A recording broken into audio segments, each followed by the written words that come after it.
50-50 between me and Chris. Chris is more math side and I'm more English side. So I'm better at English than Chris, and Chris is better at maths than me.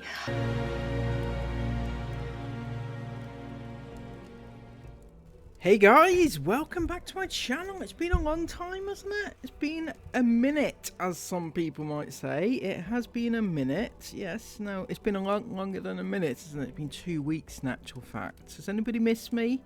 Doubt it, doubt it. I haven't had any messages saying, where are you, Dougal? Where are you, Dougal? I haven't had any of those sort of messages. Much, yeah. How have we all been? Have we all been content and happy and found somebody else to watch in the meantime? Because that is what YouTube are trying to do to me, isn't it? They're trying to take away my livelihood and then take you all away from me. But alas, it shall not be happening. I shall not allow anybody to take away my people, alright? That's right, all of you are my people. And yeah, it's been fun having a couple of weeks break, isn't it? I've got to say, it's been great. So I thought I'd come back with, well, who else but our lovely Sarah Ingham. I know most of you probably already been through this whole homeschooling video before and you've moved on since, but unfortunately I haven't been able to cover it because I haven't been here, so I feel like you deserve to go through it again and we can all discuss it together. So let's have a little look, see what we can discover and see what Sarah Ingham is talking about with her homeschooling, because I'm sure it's going to be absolutely fascinating. Let's take a moment to thank today's sponsor. The lovely girls at the Cozy Character Company kindly gifted this beautiful cup with this beautifully hand-drawn design. They offer a wide range of modern pop characters, from Taylor Swift to Disney princesses to Harry Styles to Stranger Things. Whatever you want, they've probably got it, and better still, if they don't have it, they also take custom orders. To order yours today, please visit their Etsy shop, website or TikTok. Links in the description box below. Thank you so much. Let's get back to the video. I guess the best place to start, and the main question that I get, is how do you do it? What do you have to do? There's a lot of misconceptions about homeschooling, and I know that from the past, things that have been said to us, and also from this question box. Loads of questions like legalities and do you have to pay and things like that. People actually asked if you have to pay to homeschool. Well, I would have thought if you need to ask that question, please don't homeschool your kids, honestly, because who are you going to pay? Sarah? Good, I guess. Sarah could actually bring out a book though, couldn't she? Like Homeschooling with Sarah or something like that, or teaching other kids to homeschool. She sounds very knowledgeable, in my opinion. So the biggest question is, how do you do it? How do you get into homeschooling? What do I have to do? If your child is not of school age yet and they've never been to school, you don't have to do anything. You just homeschool your child. You just teach them as you go.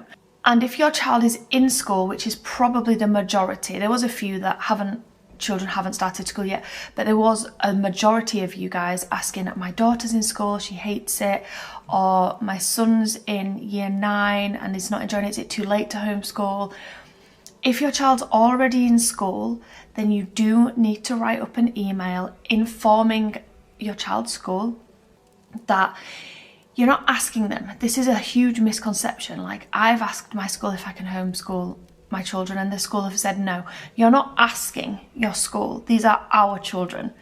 Yeah, I think the biggest misconception in life, Sarah, is the fact that you think that your children are your possessions. They're not actually your possessions. I know what you mean in this context, but in life I think you do see your kids as yours, as a possession, when they're clearly not, just because I've seen this so many times over the past few weeks, people saying, oh well, it's their kids, they can do whatever they want with them.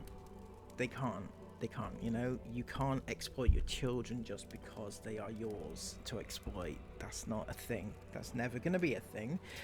It's like saying, well, it's my child, I'll hit them if I want to hit them. You can't do that because there's certain legalities, and even if it's not illegal, you know, certain moral standards you have to meet when it comes to, you know, hitting your kids and exploiting them. So people who say stupidity like that, please read a book and come back when you're finished. Don't know what I'm talking about. I don't read. These are your children. You're telling them. I'm writing to inform you that bleep bleep bleep will be homeschooled from X date. Please deregister them from your register. That's all you need to do. You are not allowed to be told, we don't accept your request. Okay, Sarah, no problem at all. I have done that right this very minute. I've typed out my little email, sent it off to the little Sprog school, and they're going to deregister for me. What do I do next? Please do tell me. Unless there is safeguarding issues. So if you've had children's services involved, if social services or anything like that have been involved, I'm not going to comment on that because I don't know. Yeah, I reckon you probably know more about that than you're letting on, aren't you, Sarah? I think that you probably know more about social services being involved and what your requirements are in order to get your kids educated, don't you think? The legalities and things like that. I know there is like a fine line and you can be made to send your children to school if there's safeguarding issues in place, but if there's not, you're not asking permission, you're telling them. And as soon as they are in receipt of that email, as soon as your school are in receipt of that email, you are therefore not obliged to send your child back into school. So if I sent an email tomorrow informing my child's school that they would be homeschooled as of tomorrow, as soon as the school are in receipt of that email, you're done. You're good to go. Okay, Sarah, I have done that. I've had the email back. They're in receipt of my email and they've said, yeah, fine, no problem at all. You take your kid out of school and that's all okay. So what do I do next? Because I'm at a loss, right? I've deregistered my little kiddie and he is running about with like a headless chicken with nothing to do. I need to educate him. You need to tell me what I need to do in order to educate my child, as that is very, very important. The education part of it, I'm sure you're aware. Now, this doesn't mean you're never ever going to hear from anyone ever again. You will be contacted by your local LA and the local authority. They have a requirement of a school report.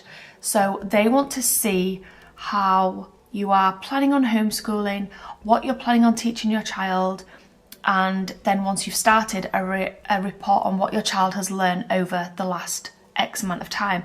So if I was to say something in the region of, local LA, local authority, would I be okay if I want to travel, right? I want to travel. I want to take my kids with me. I know it's a bit of a stretch and I have 6 kids, but I do want to do it. I want to give them the best educational possibility in the world that I can possibly give them.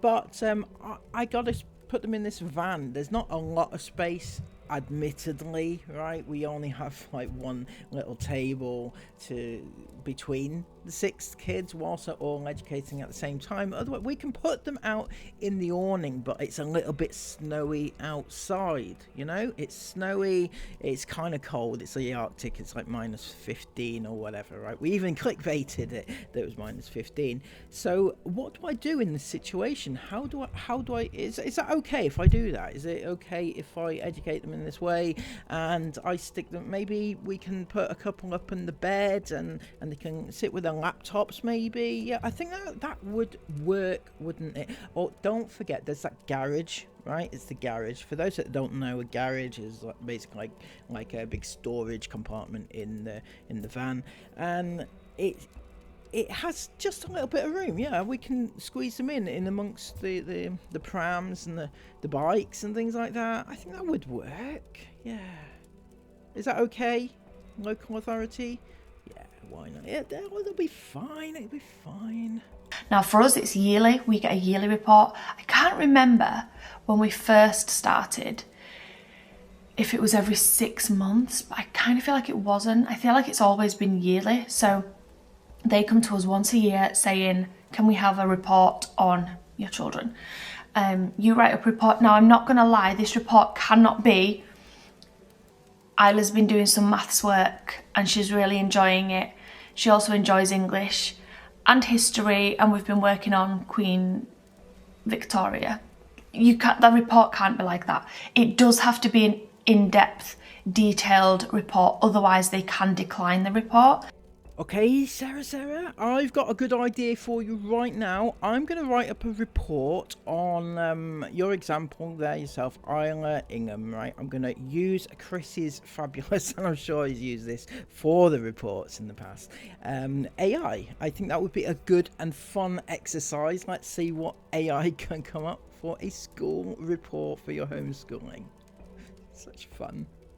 So, let's type into the search box, write a homeschool report for a local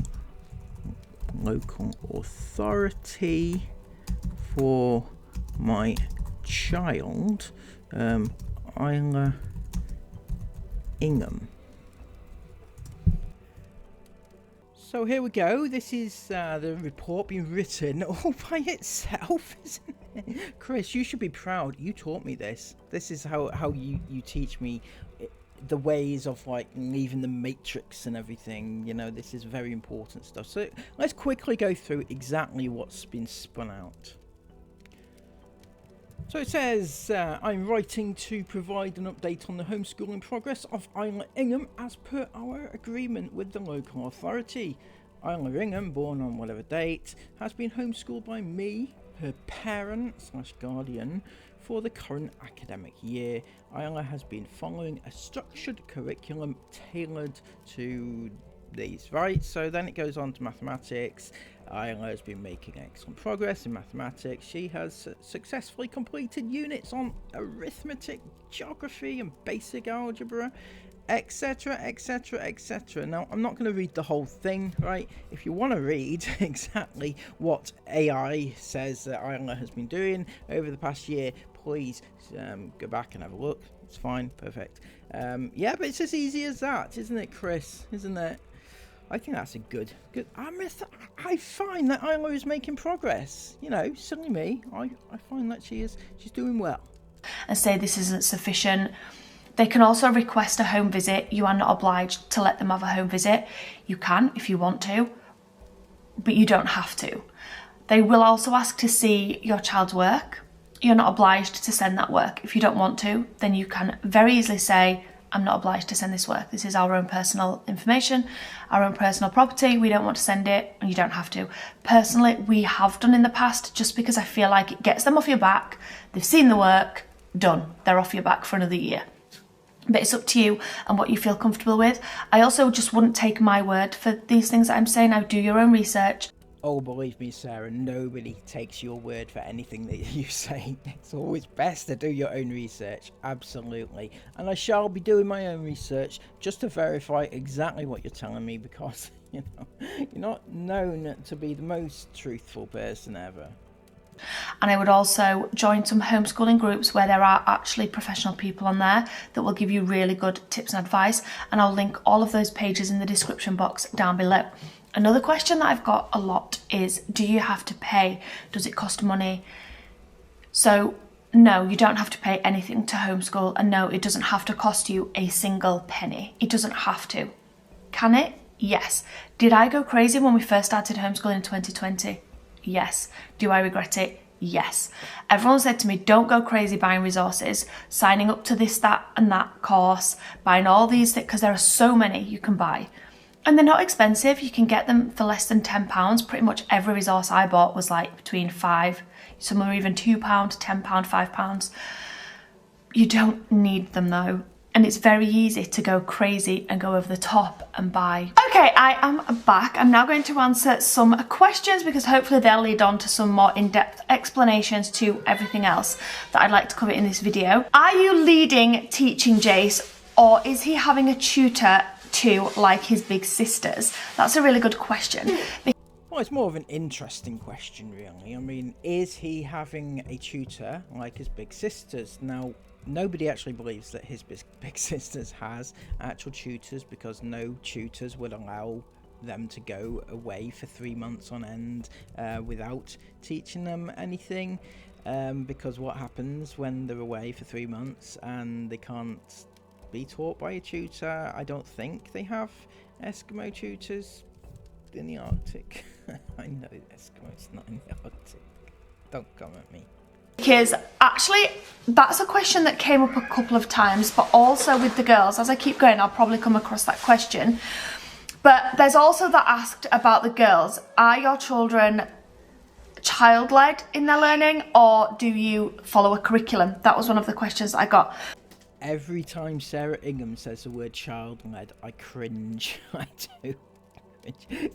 Everything with Sarah Ingham is child-led, right? Absolutely everything. And that means from the kids just being left alone in their bedrooms to teach themselves, to the little baby hanging off her boob, right?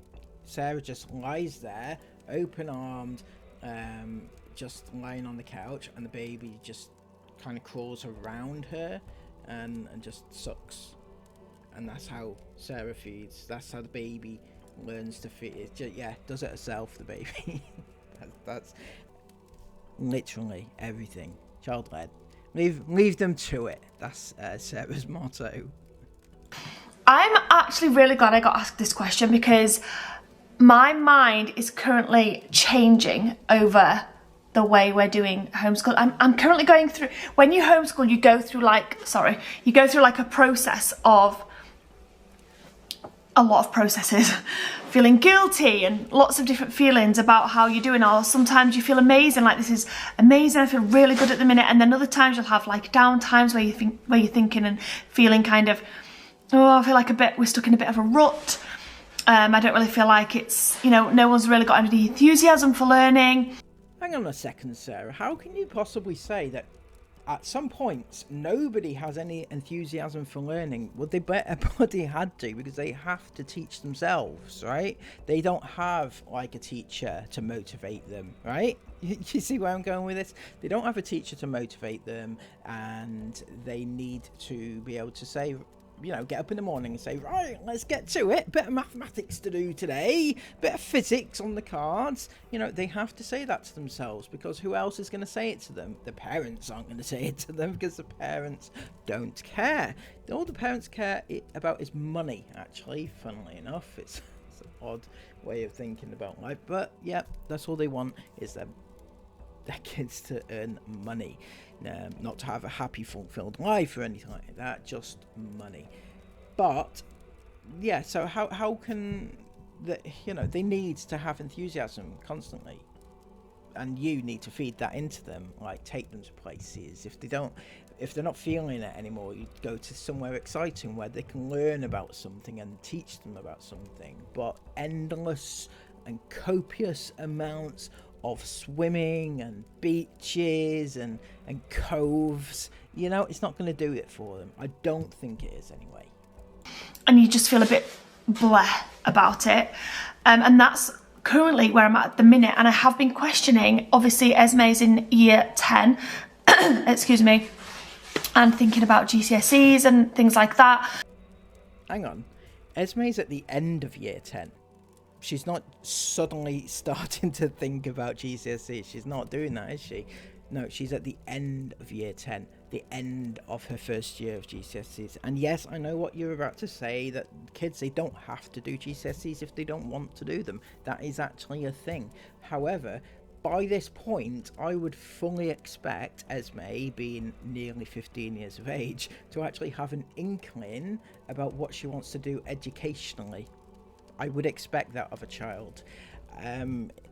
should have an inkling about what she wants to do as a profession when she's old enough to do so, because at some point you have to work towards those things. I know she has plenty of time, she can do it in her own time. I get that she's not maybe the most academic person in the world. If she's more drama led, send her to drama school. If she's more something else led, send her there. But what you're doing right now, just allowing her to just do endless TikToks, is not the way forward, because at the end of the day there's only very few people who actually make it huge on TikTok, making the amount of money that Chris proclaims his kids are actually going to make in life. And at the moment, no, I don't see anything necessarily special with Esme and her TikToks. I mean, there isn't any talent going into them. Anyway, I don't know. I don't want to, hate on a child or anything. I'm just thinking about her future, and I'm wondering if that she has thought about her future, and that her parents have thought about her future. She's going to be in fifth form soon, coming up. It's not good, is it? And it's kind of made me question the avenue of learning that we do. So we've always, with the older three girls, followed the curriculum. You don't have to do this. You don't have to do anything you don't want to do. You've always followed the curriculum, really? So at what point did you ditch the fun schooling curriculum? The summer of fun, where all she did was print out copious amounts of fun schooling exercises for her children. Her GCSE child, who is now doing, she got a 9 in English, don't you know, right? And she started off doing fun schooling for a summer. Sorry, I shouldn't laugh, but yeah, that actually happened. When it comes to teaching your children at home, you can be completely child-led. You don't have to do textbook learning. You don't have to sit down doing maths, English, science, history, geography every day. You don't need to do that at all.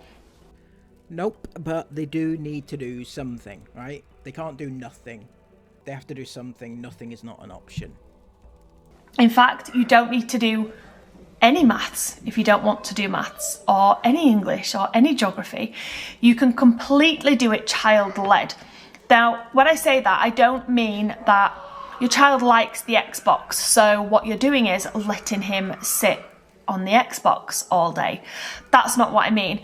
What I mean is, if your child likes the Xbox, then maybe he could do something related to that. So some sort of computering, some sort of online gaming, creating his own online game. And then you can bring all the other learning structures into that. So you could bring English into that by him writing out what game he would like to create, writing a pitch for selling his game to someone. I'm just thinking of examples from the top of my head right now. He could do maths, but not the typical maths, more like how much would he sell the game for? What would his profit be? What percentage would he be making if he sold it for this price? So you can bring maths into it. So that's what I mean when I say child-led learning. Going on a subject that they are really interested in, but doing your best to try and bring in more studies, like, I can't even think of the word, like English and maths. Try and bring those things into whatever it is they're interested in, because then they're more... The word is integrated, Sarah. Integrated. Yes, that's right. The word is integrated. That's for the self-proclaimed English guru, which you'll find out shortly. Enthusiastic about learning it, rather than sat down and saying, right, this is a pie chart. Do you know what I mean? So I have really been, and we don't do that as much. We follow the curriculum, or we have always followed the school curriculum, which is just something that I felt more comfortable doing. However, as we're into 4 years of homeschooling now, and I'm confident in what I'm doing, I don't have as many of those worry times. I have started questioning if actually the curriculum is right for all of my children. I took my children out of school because I don't like how they categorise every child. Everyone's the same according to school. Everyone should be in the exact same place of learning at the exact same time. Children are not robots. That's not how it works. Just because Bob can do this, it doesn't mean that Daniel should be able to do it as well. Children are not, they don't learn at the same pace. They don't have the same concentration skills. They don't have the same memory abilities. They don't have the same writing abilities. They don't have the same reading abilities. And I hate that school puts all children into one category instead of letting each individual child be individual, explore their passions and their... 100% agree, Sarah. I 100% agree. Now, if you could tell us what passions your children specifically have been following, or, you know, that you've allowed them to follow, that would be nice, you know, because I don't really see anything that's going on. All I see is Esme on TikTok the whole day, even during school time, learning times, just TikTok, that's it, right? TikTok, no, nothing else. I don't really know what else to tell you, right? I don't see anything else that she's doing. She used to like to do crocheting, but she doesn't do that anymore. She used to like doing sewing and artistic type things, but she doesn't do any of that. I mean, she might do behind the scenes, I don't know. As you say, we only see 20 minutes of your day, but, you know, show it off. Like, she was actually quite good. But there you go. As for the others, I have no clue what they're up to.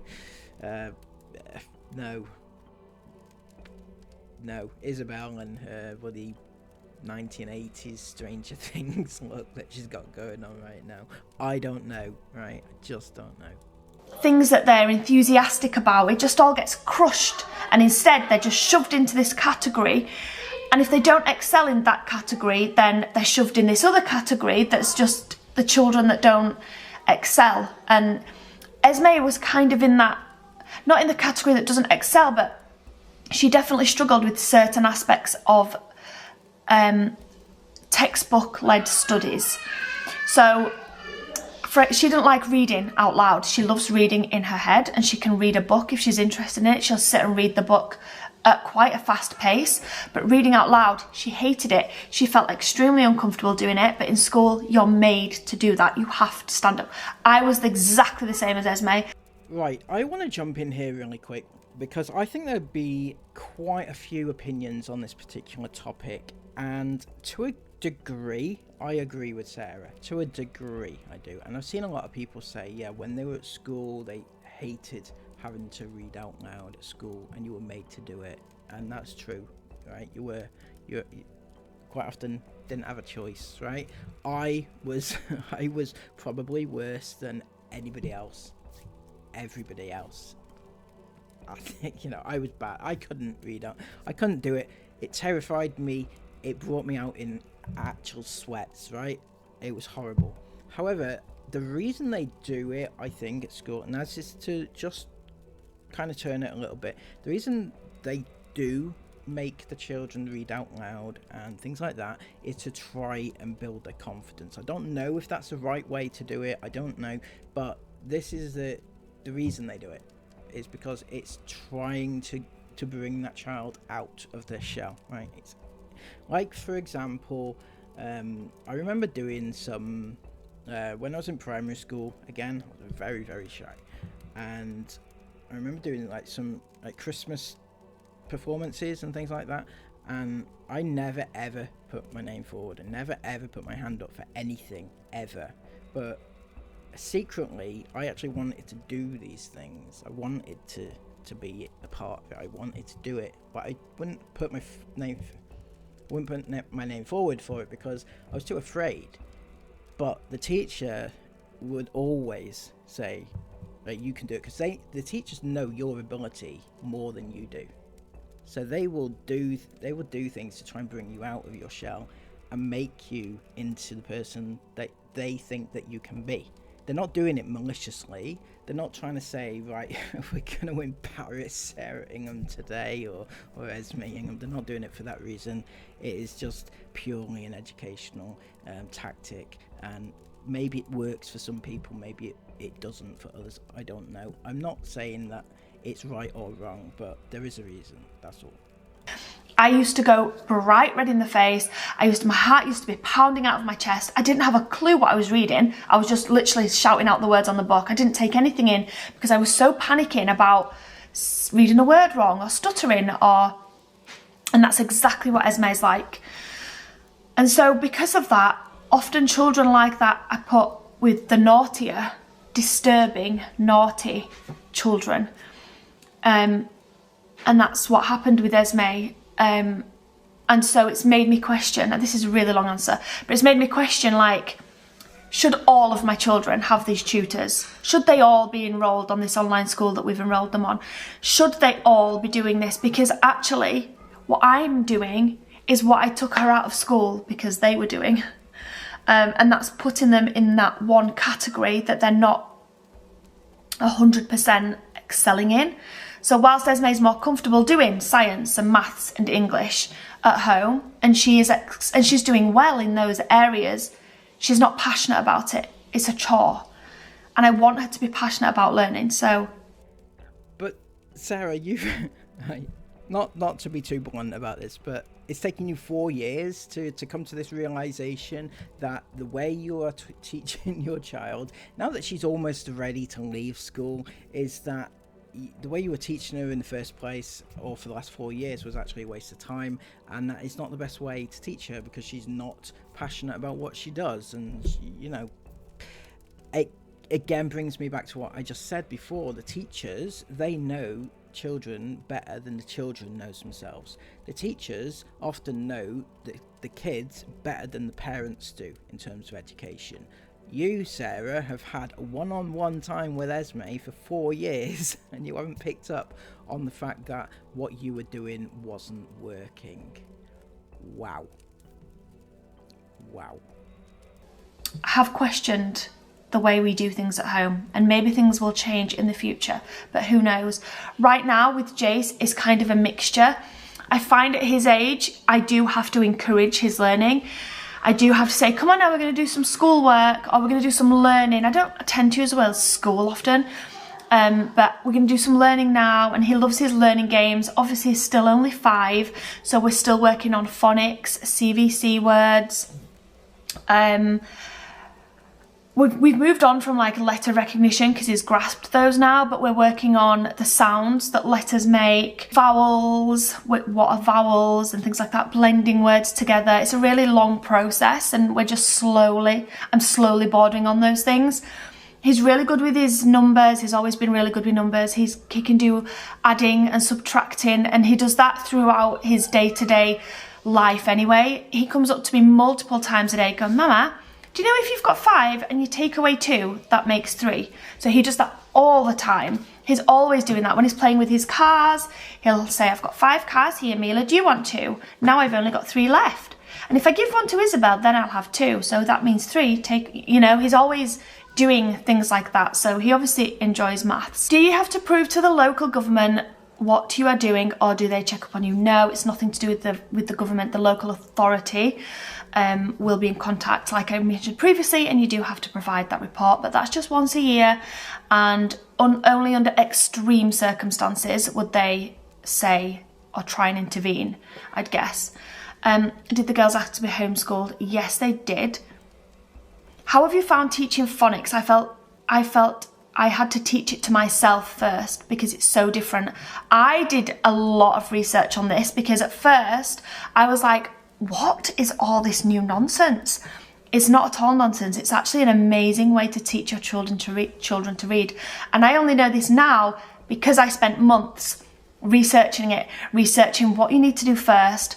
Do you know, I feel like this is a whole nother video. I can't really explain this in this video because it'll be super long. And true to her word, she did in fact do a whole other segment in a video about learning phonics, and I learned so much, so much so that I'm going to do that next time I have a child. So, I feel like that's a good option. Follow Sarah Ingham's advice, and we'll get there in the end, won't we, guys? But I feel like it would be really good for me to do. I'm not a teacher. I know some people are thinking, gosh, you think she's some sort of expert now. I don't.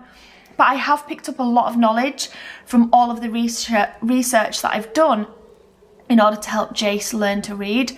And I know where to start now. I know what you should be starting with. I know what you need to move on to and how you progress. I know kind of like the time ladder. And I wish I could find a video that simply laid out what I should be doing.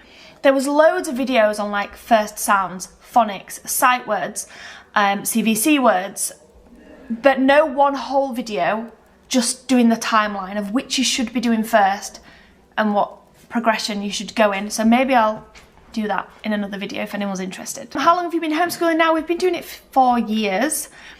Do the kids ever get bored of not having the daily socializing with other kids? I think this is a really sore subject and one that so many people have such strong opinions on. And there's a lot of misconception as well around socializing. Just to simply answer your question, no, they don't. Our life is not boring. We do not live a boring life. We are so lucky, and our children are so lucky that we get to adventure a lot, travel a lot, and actually our home time is kind of our downtime. Right, okay. Your home time is your downtime. Well, actually, your home time is your schoolwork time, because when you're away, you can't effectively school your kids, can you? As we've already proven that. I mean, even if you think that they're doing schoolwork, they're probably not. They're probably on Roblox or sorry, Roblox is not cool enough for Esme anymore. It's TikTok now. So yeah, no. And the time that they enjoy just being at home and in their home comforts. And they do have friends round, and they do go to friends, and they'll go out to friends shopping.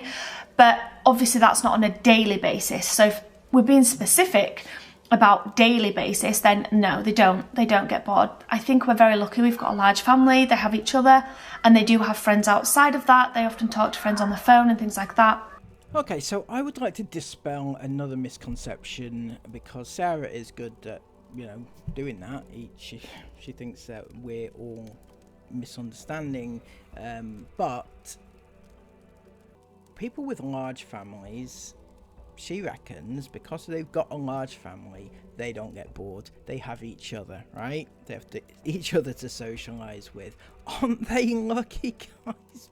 Jesus Christ. If only more people had large families like them. Now, I didn't myself have a large family, but I did have 3 brothers. Now, that's not huge, but it's not small either. There's always someone to talk to, right? But did I want to talk to my brothers on a daily basis? No. They irritated the fuck out of me, right? I'm sorry, but that is the way it goes. That, for most people, that is the way it goes, right?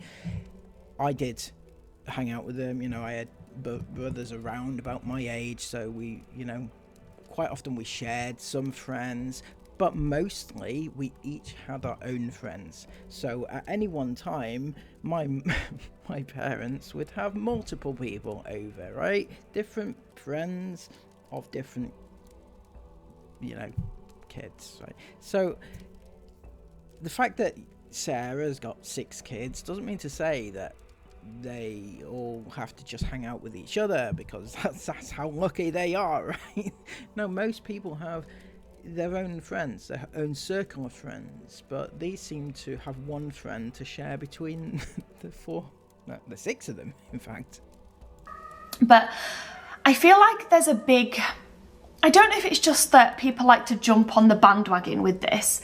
Yeah, that's one reason you shouldn't homeschool, because they don't get to see their friends every single day. Like, you make it out like being in school is like the best thing ever, like you get to no, it's not. I'm sorry, but it's not. For a lot of children, it's actually the most horrendous, daunting, uncomfortable experience you could put them in. Yes, for some people that is, the operative word there being some people, it is, right? Some people, some kids get bullied to fuck, right? It's not right. It's completely and utterly out of order. However, your children were, how shall I say, not in that situation? Not really. I mean, I don't know for certain, right? But what I do know is that you put them out and fed them to the wolves on a daily basis, right? A lot of people will point out about Chris's indiscretions, and that being one reason why Isabel at the time was getting bullied. And I think that was actually true, and the whole cretin rant that you did that time, because you mentioned that the kids were shouting horrible things about the family, but apart from that, you fed your children, you laid them on a plate, you put them out there for everybody to bully them. It was you that did it. You put your daughter on a daily basis, your eldest daughter on a daily basis, bikinis, front of thumbnails, bikinis, open mouth, ready for any predator that wants them. And then you've got kids at school picking up on anything that you have done with your child and bullying them for it, right? And what you'll say there is that, oh yeah, well that's not our fault. We want to do this, But at the end of the day, it's up to you in order to protect your child, right? Do whatever it takes not to get them bullied, but you did everything it took to make them get bullied. Sorry. And everyone makes out like it's the best thing ever, and it's just not. And I feel like there's just a lot of misconception about it. 9 times out of 10, when you're in school, you're not allowed to talk for 90% of the time you're in school, you're not allowed to talk to your friends. You're told to sit in silence and listen. Even lunchtime in some schools, you're not allowed to talk until your lunch is finished and you're outside in the playground or play area, recreational area. Did Sarah go to a school in a prison or something? What the fuck's she describing? As I've seen many people point out, school lessons quite often revolve around group learning. Like you get into discussions, debates and things like that. It's very socially minded in quite a lot of school lessons. It is. I can't recall, it's been a long time since I've been in a classroom, but I can't recall many schools being like, yeah, you're not allowed to talk like ever, right? Yeah, there's certain aspects, certain times when you're supposed to be listening to the teacher and learning. That's the whole point of it. But in terms of like never ever being able to talk, and we're not in China, right? No offense to the Chinese, but I think, isn't it China, Japan, those countries there, they're very strict, and they work like until like 9 o'clock at night, something ridiculous. Anyway, off the topic. So what? And at lunchtime, you're not allowed to talk. You just got to sit there in silence whilst you eat your lunch. I can't imagine that being true. That can't be true, can it? Can't be true. Fuck yeah. And then even in lessons, you're not sat with your friend. You're not sat having a good gossip and a good social life. You're not doing that. You're placed with someone, often someone that you don't even like or you have nothing in common with. School is not the be-all and end-all of socialising. But even if you're placed, as you said, with somebody you don't like or don't get on with or is not actually your friend, it's all about learning to be around other people that you might not get along with and see if you can work with them and communicate with them and things like that. There's always a reason. I'm not saying that you have to send your children to school, but what I'm saying is that Sarah's arguments against sending their kids to school is just ridiculous. It's like they think it's like a concentration camp. I'm sorry if that offends anybody. That's what Sarah thinks of school as, and it's not that. I know people do get to socialise at school, but it is not massive. My children are not in a position where they've never been to school. My older 3 girls have been to school. They know. If they felt like there was a massive void in their life or a massive part of their life they were missing because they'd experienced it and now we'd suddenly taken that away, they would voice that. You think so, do you, Sarah? You actually think that your 8-year-old child, who, well, she's not 8 now, obviously, but at the time she was 8 years of age, and she made the life-changing decision that she wanted to homeschool because, let's see, what was the reason given? She didn't mind. I'm not really bothered. Wasn't that what she said? that was your words, what you said, that Isla, her reasons for wanting to homeschool was, yeah, not bothered, don't really mind. And that's not really a good enough reason to accept an 8-year-old's word about wanting to homeschool, especially when she's previously liked school, right?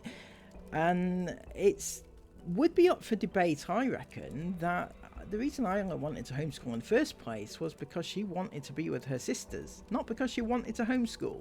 She wanted to be with her sisters. She was probably made aware that if she didn't homeschool, then she wouldn't be able to go on all these adventures and things like that. And that's not a very nice way to force your child to homeschool, to be honest with you. Obviously, that's just speculation. I'm not saying that actually happened, but from the outside looking in, I would say that that's probably true. Now, what you're saying is that a child who really wasn't sure if they wanted to homeschool in the first place, but just did so on the basis that it would make her parents happy, would be comfortable enough to turn around and say, Mummy, I don't think I want to homeschool anymore, I want to go back to school, and you'd be okay with that, would you? You think that your child's going to come to you and say that when they weren't sure if they wanted to in the first place? No, in fact, they're not going to say these things. You think that you have an open family where your kids can say anything to you and you'll be okay with it. I don't think that's true.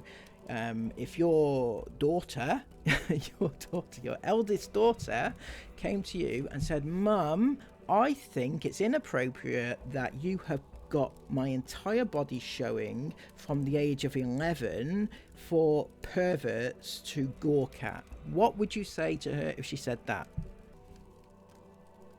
I'll let you think about that for a second, Sarah. I think you need a little downtime yourself and just give it some thought. They don't, because they don't miss it, because it is not like some of you guys like to make it out to be. It's not this big social club where you get to go and have fun with your friends. It's school. 90% of the time you're told to shut up and sit in silence. Like I said, sometimes even at lunch, you get a very small window where you're actually able to socialise. Now, I know it is a place that some people can make friends and do make friends, but not everyone. Not everyone. And my children do have friends. They have friends in the area we live in. They have friends they've made online. Isabel's got some gaming friends that she meets up with often. And she's got friends from dance that she used to go to in our old place that we used to live that she still meets up with. Really?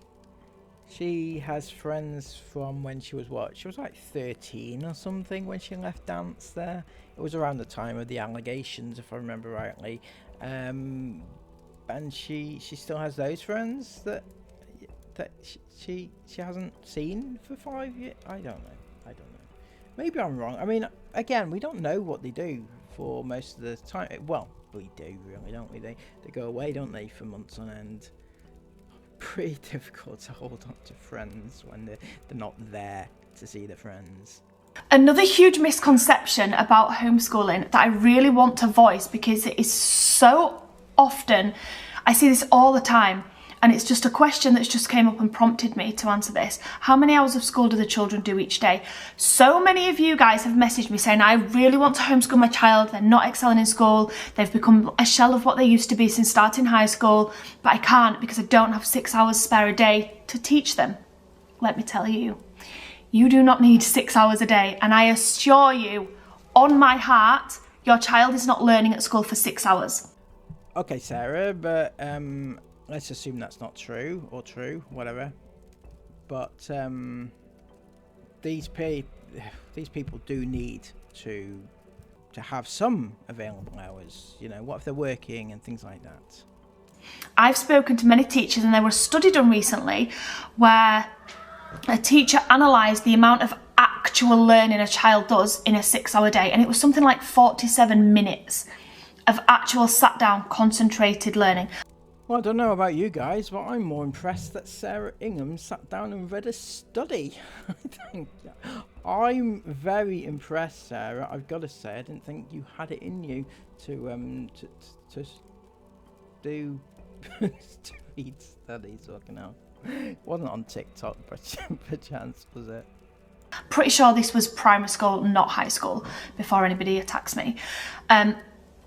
but actual sit down structured learning, 47 minutes or something like that it was. And that's in a classroom with 30 other children. I promise you, if you can sit down with your child for 1 hour, they're going to learn so much more with you one-on-one in that 1 hour than they will do in a whole day at school. Please, Sarah, don't influence people to take their kids out of school to give them 1 hour learning. I promise you, people, that if you send your child to primary school, then they will learn a lot more.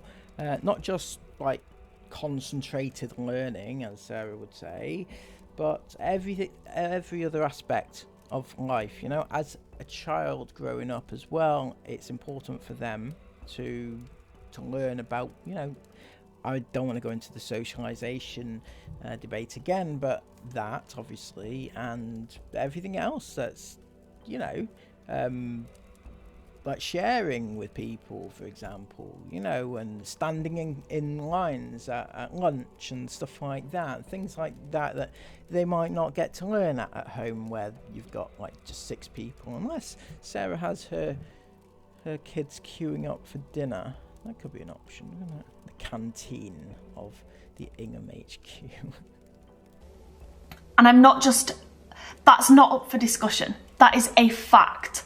They will learn so much more. They're in an environment they're comfortable in. They're in an environment that they feel safe and happy, and in a mindset where they're able to actually listen, rather than being in a classroom of 30 children where there's so many distractions and it's, in all honesty, extremely difficult to concentrate. Another misconception is you need to be a teacher. I get this often as well. I really want to homeschool my child, but I can't because I didn't do well at school, I didn't pass exams, and I'm not clever enough. And I learn with my children, guys. I learn alongside my older children. That was another question I got. Do you understand your older girl's work? Because sometimes my 14-year-old brings homework home and I've got no idea how to help her because I don't understand it. I found myself in that position a lot. I don't need to have a knowledge. I don't need to have a whole world of knowledge to help teach my children. The whole point and the whole fun of it is that you get to do it together, and you get to, everything you need is online. Everything you need is online. I didn't do amazing in school. That doesn't mean I can't spend time researching and learning things now and then teaching it to my child. Well, Sarah, quite often, actually, funny you should mention this, I've seen you struggling to teach your child. Every time your child comes to you and says something wrong, like something that's incorrect, you don't correct them. You never say, I'm sorry, it's like this, or it's spelt like this, or it's pronounced like this. You don't correct them when they do things wrong, or, you know. So how are you educating them if you're saying that you're learning with them and then teaching it to them or whatever, but that's not happening. I don't see it. Or, even better, us doing it together. You don't need to have any sort of qualification or be a teacher to be able to homeschool or home educate your child. Somebody's asked, how do you split homeschooling responsibilities between yourself and Chris, and would you recommend homeschooling? I would 100% recommend homeschooling to anybody. There isn't anybody that I would say, I think your child would probably be better off in school. Though I know some children are better off in school. I'm not saying that there aren't. But I just feel like homeschooling is just the best thing ever for most children. Well, that's quite a sweeping statement, that, Sarah, to be honest. It's kind of ruling out school for most people, you know.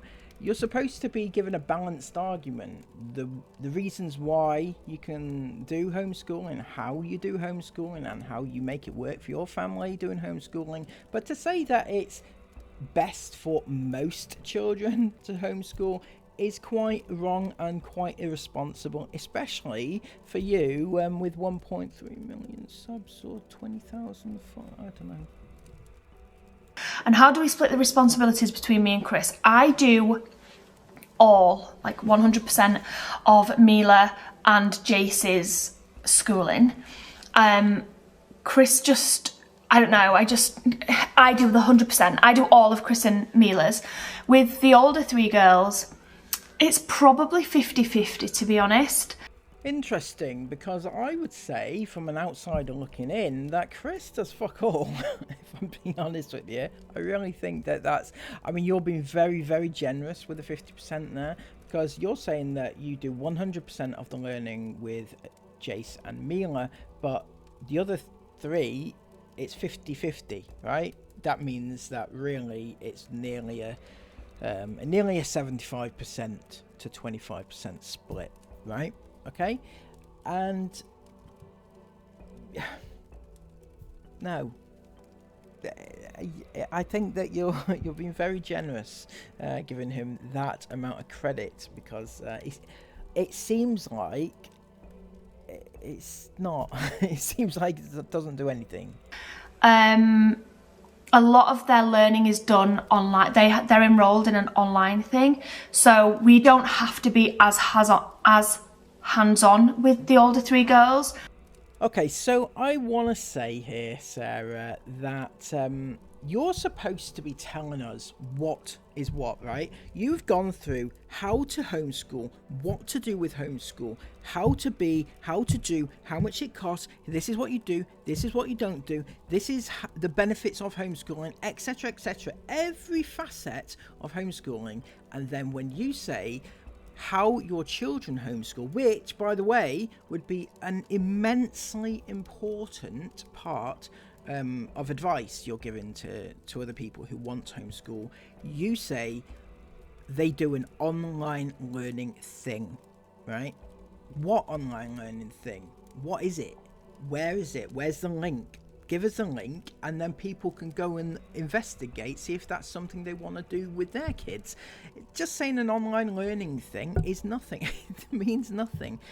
I mean, it sounds almost like you're lying, but even if you're not lying, it's really something, and probably the most crucial thing that you needed to add in this video, and you didn't do it because you don't want the haters on you. And that is more important than giving valuable advice to your valuable subs. Isabel is doing A-levels, so we don't really... With Isabel, it's not like we're sat down teaching her. It's more her teaching us. That's not even an exaggeration. Like, she goes upstairs and she'll study something about the brain, or something to do with her English that she's working on, or her psychology, and then she'll come down and she just wants to chat through it. And when we chat through it, she's telling me stuff that I didn't even know. And so with Isabel, that's kind of how it is. It's more support with Isabel. It's more supporting her, helping her chat through it, asking her questions so that she can more in-depth research. So it's that with Isabel. With Esme and Isla, I'd say it's definitely 50-50 between me and Chris. Chris is more math side and I'm more English side. So I'm better at English than Chris, and Chris is better at maths than me. Oh my good God. Now I have literally heard everything. Sarah Ingham, the English guru, is better than Chris. Fucking hell. Okay, I'm so sorry, but oh my God. We got to learn a lot about the history of Singapore, and we got to view a lot of, is it agricultural things? And I can't be, what's the word? I can't be that thing where you do it. A hypocrite, is it? Organisating. And it just felt so autumny. I better stop calling her chubby, she might get a complexion. Gave him a toilet. I knocked on the door, was just like, you know, just generally being happy, nice and neighbourish. Smalling. Chris wants to do some vanning, sticker sheets that you just stick onto the wall instead of like using plaster, blah blah blah. So after that, I had really bad stomach cramps that were really bad. Like high up, not like where the baby is or anything like that, but high up where I'd been wrenching. So we're on the most derelict road you could possibly have imagined. Yeah, she's fabulous. She is fabulous. So that's not really a very good indictment on how Chris's educational isms, educational.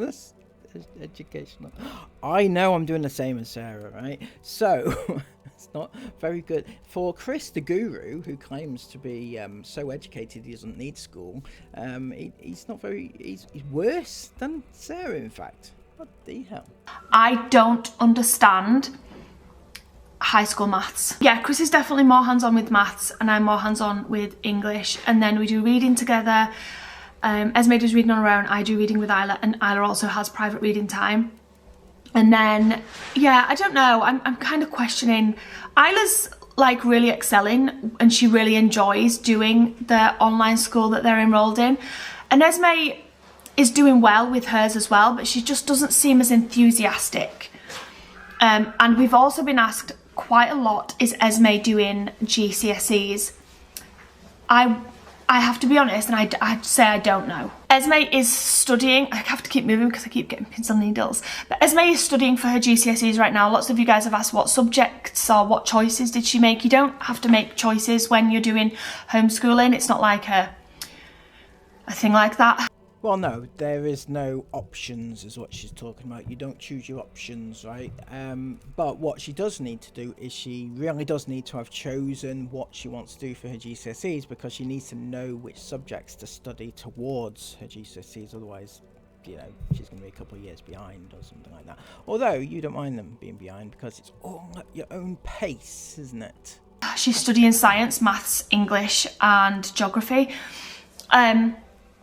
And she does history as well, but I don't know if she'll take all 5 of those for GCSE. The thing is that GCSEs, I have to be really careful what I say, because I want to say what I think, but I can't, because everything I say is going to be taken completely literally.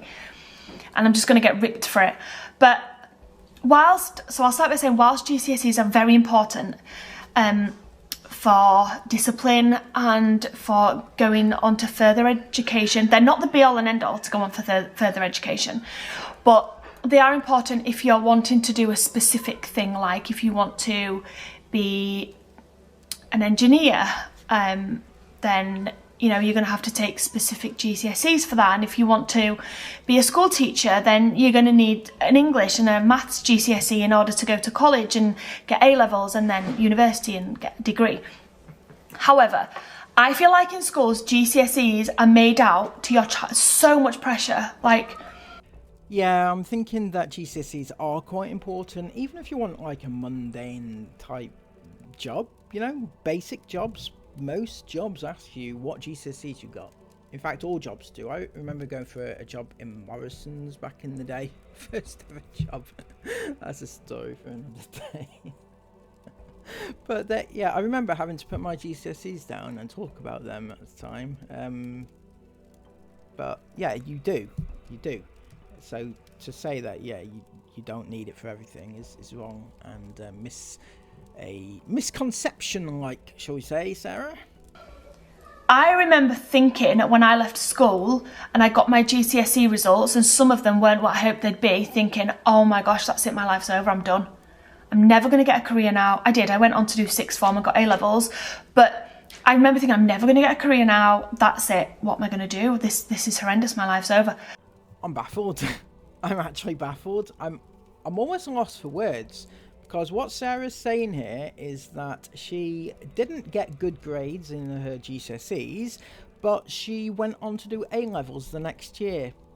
Couple of questions. Firstly, how? Yeah, how, I think, is the answer there. It's a question of fact. How did you do your A-levels if you didn't get the GCSEs, which are the prerequisite to doing A-levels? I mean, it might just be me who's a bit concerned about the school that she went to. Now, I think that she is referring to drama, right? She's previously alluded to the fact that she went to a drama school, right? A drama-driven school, right?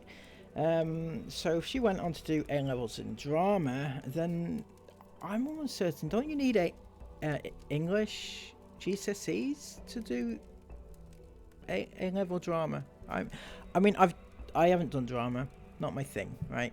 But funnily, we've never actually seen Sarah do anything drama related ever. Not even a little bit. Never. I just wish somebody would have said to me, it doesn't matter.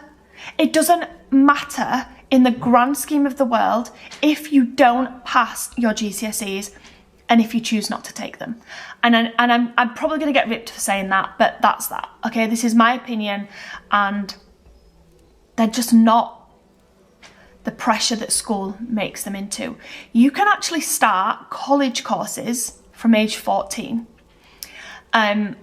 You can get into college if you are excelling in one area. Let me try and word this the best I can. If you want to go to college and you need 5 GCSEs, but you only have 2, but you have 2 and this amazing talent that you can give to that college, then there's a good chance you're still going to be able to get into that college. It's not like it's like individual case.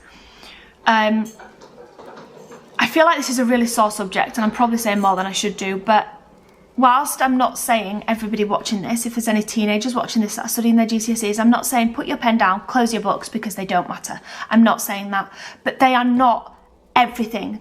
Your GCSE is not defining who you are as a person. It's not defining your future. And we'll leave it at that. Okay, no, we won't leave it at that, unfortunately, because what she's saying is not strictly true. What I will say is that she's partly true. She's partly right in that in school it's way overemphasized that the GCSEs are the most important thing that you'll ever do. If you don't get them, that is it. Game over, basically. That was how I found it at school as well. But what I found afterwards, because I didn't get the grades that I wanted at school, and afterwards I went back and I resat my GCSEs at college, right? So that wasn't given to me as an option beforehand. I guess, why would you say, right, if you don't pass, you can always do it again. It seems like bad teaching, to be honest. But anyway, yeah, she's partly right in that respect, but the part that she's not right in is that GCSEs are fairly important no matter what you end up doing. I mean, if you don't get your GCSEs, you can go and do maybe something else, but you have to get a qualification in something, otherwise you're not going to get too far in life. And I'm sure we want to get far in life, or unless Sarah wants her kids to be at home for the rest of their lives, I don't know. Right now Esme is studying for her GCSEs, but I will never put her in a situation she's uncomfortable with, or that's going to knock her self-esteem, or that's going to make her feel bad about her life, or that's going to make her worry about her future. If she chooses not to do her GCSEs, that will be her choice. We will encourage it. If she doesn't want to do it, if she doesn't want to go on to college, but she wants to do this instead, we'll be opening to listening to what her options are. We also get asked a lot, how many hours a day do your children do schoolwork for? And I can't really answer that because it varies so vastly, because some days they'll sit down for 4 or 5 hours and really get into a topic and study it, and some days they do nothing. So some days, if we're going out for a day or something like that, then they'll take the day off and they won't do anything, but maybe they'll work on a Sunday afternoon instead, or maybe one day they'll work for an hour, but then they'll get sidetracked and they really want to. I'm just going to use Esme as an example. She's got a crochet that she really wants to finish, or she's got a painting that she's been working on. She really wants to get that done, and she can't concentrate on this maths because she really just wants to get this painting finished. And so she'll spend an hour doing this, but then she'll do a painting. But then the next day the painting's done, so she'll spend 3 hours doing it, and it's completely different every single day. The thing is, Sarah, whilst yes, it is possible to do it that way, we also know from the fact that you've been away for 3 months. What happens in the 3 months? Do they come back and do 3 months solid work when they get home? Is that how it works? I mean, that the amount of time that your kids have off work doesn't equate to a full year that they can educate themselves. Anyway, yeah, that is basically that. She goes on to talk about some other crap, more crap, should I say. And I think we'll end it there because it's been a long one, this one. I don't want to bore you too much. But I'm glad to be back. Are you glad to have me back? Are you? Yeah, sure you are. Anyway, until next time, please give this video a massive thumbs up, comment all of your thoughts about it down below, and subscribe to the channel if you are new. Until next time, have a brilliant day, take care of yourselves, and bye-bye.